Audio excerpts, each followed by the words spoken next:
Assalamualaikum warahmatullahi wabarakatuh.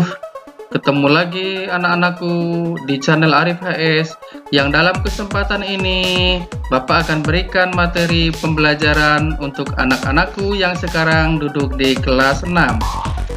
Baiklah anakku, sekarang kita masuki ke pembelajaran tema 8, subtema 3 dan pembelajaran kedua. Sebelum kita mulai pembelajaran hari ini, marilah kita berdoa terlebih dahulu. Berdoa dimulai. Oke, berdoa selesai. Anak-anakku, selanjutnya marilah kita simak pembelajaran kedua di subtema 3, tema 8. Selain gerhana matahari, gerhana bulan merupakan peristiwa alam yang menarik.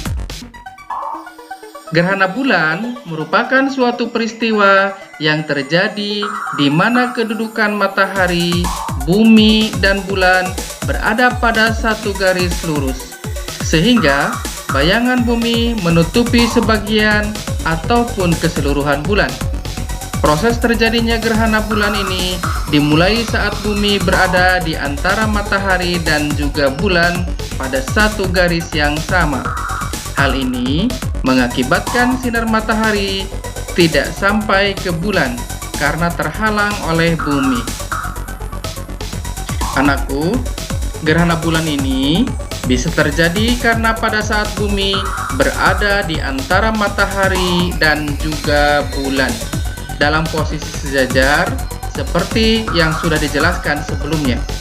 Padahal demikian, bumi akan menghalangi sinar matahari yang menuju ke bulan, sehingga permukaan bulan akan tertutupi oleh bayangan bumi. Proses terjadinya gerhana bulan ini lebih lama jika dibandingkan dengan matahari, meskipun perbedaan waktunya hanya beberapa menit saja. Seperti halnya gerhana matahari, proses terjadinya gerhana bulan ini adalah sebagai berikut. Yang pertama, dimulai ketika bulan yang bersinar terang tiba-tiba tertutup sedikit demi sedikit oleh bayangan hitam. Bayangan hitam tersebut adalah bayangan dari bumi. Nah, yang kedua, setelah itu, lama-kelamaan bulan yang bulat akan tertutup semakin banyak hingga bulan hanya terlihat sebagian, dan semakin lama bumi akan terlihat menyabit. Yang ketiga, setelah bumi menyabit, lama-kelamaan bulan akan tampak menghilang karena tertutup oleh bayangan bumi. Saat inilah kita tidak dapat melihat bulan dan bulan seperti menghilang. Yang keempat, setelah bulan tertutup semua dan tampak seperti menghilang, kemudian kita akan menyaksikan bulan kembali muncul dari arah pertama kali bulan menghilang. Munculnya bulan ini dimulai dari bentuk bulan sabit.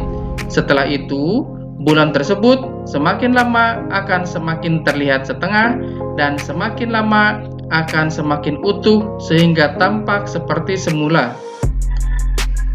Nah, anakku, teks bacaan di atas dari bukumu itu terdiri dari 3 paragraf yang memiliki gagasan pokok yang berbeda. Bacalah kembali masing-masing paragraf, carilah informasi penting dari paragraf tersebut yang bisa disajikan melalui gambar visual, dan sajikan kembali informasi tersebut secara visual. Sebagai contoh di bawah ini. Nah, di paragraf 1 ada informasi penting yang bisa kita ambil, yaitu gerhana bulan terjadi ketika kedudukan bulan, bumi, dan matahari membentuk garis lurus. Kedudukan bumi berada di antara bulan dan matahari.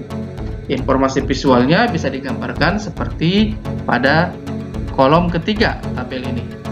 Nah, anak-anakku, di situ tinggal 2 paragraf ya, paragraf 2 dan paragraf 3. coba kalian belajar untuk mencari informasi penting dari paragraf 2 dan paragraf 3.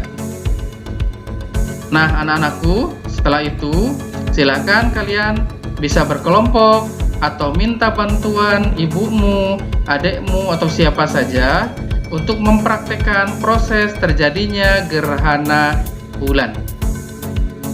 Satu orang memegang senter, satu orang memegang bola plastik kecil, satu orang memegang bola plastik besar, satu orang memberikan instruksi untuk menyalakan atau mematikan senter dan memastikan bahwa kedudukan senter, bola kecil, dan bola besar mengikuti garis lurus. Satu orang mengamati dan kemudian mencatat. Buat posisi seperti pada gambar, nyalakan senter dan amati apa yang terjadi. Usahakan kamu melakukan kegiatan ini di ruang gelap. Coba kamu perhatikan posisi bulan, bagaimana kenampakan bulan dan bumi. Nah, gambarnya seperti ini.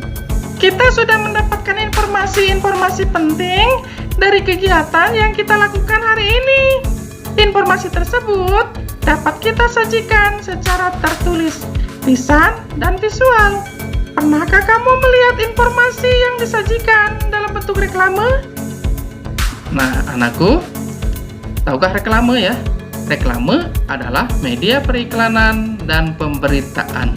Reklame bertujuan menyebabkan informasi kepada khalayak ramai. Reklame adalah media periklanan dan pemberitaan. Reklame bertujuan menyebarkan informasi kepada khalayak ramai tentang suatu produk atau pesan lain. Reklame dibuat dengan maksud menarik perhatian masyarakat. Reklame yang baik bukan sekedar menarik perhatian khalayak ramai. Isi reklame harus dapat menggerakkan keinginan orang untuk membeli produk yang direklamekan. Nah, ada beberapa contoh reklame. Yang pertama adalah iklan, di mana iklan adalah pemberitahuan kepada khalayak mengenai barang atau jasa yang dijual, dipasang di dalam media massa seperti surat kabar dan majalah atau di tempat umum. Yang kedua adalah spanduk. Spanduk adalah kain rentang yang berisi slogan, propaganda, atau berita yang perlu diketahui umum. Nah, anakku, Bapak yakin kalian pun pernah melihat bentuk spanduk seperti ini. Kemudian yang ketiga adalah brosur, di mana brosur merupakan reklame yang dibuat pada selembar kertas dengan isi informasi yang lebih rinci dan jelas. Disampaikan dengan cara disebarluaskan secara langsung agar dibaca dan dipahami konsumen atau target. Nah, anak-anakku, yang keempat adalah embalase atau emblis. Emblis adalah jenis reklame yang ditempatkan langsung pada kemasan produk, berfungsi sebagai daya tarik, pemberitahuan, informasi tentang produk tersebut. Reklame berupa selembaran kertas yang berisi gambar dan tulisan yang dibuat semenarik mungkin dan ditempatkan dengan cara ditempel di tempat-tempat umum yang strategis. Dan yang keenam adalah baliho. Baliho adalah jenis reklame yang berisi gambar atau tulisan menarik dan informatif dengan ukuran besar, ditempatkan di tempat umum dan strategis, menggunakan tiang besar dan kuat dan bersifat semi permanen. Nah, anak-anakku, sekarang kalian bisa membedakan ya dari keenam jenis reklame tersebut.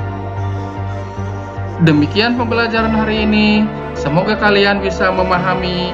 Apabila ada yang kurang jelas, bisa ditanyakan langsung kepada gurumu. Tetap semangat, tetap kuat, dan tetap sehat. Demikian pembelajaran hari ini. Terima kasih atas perhatiannya.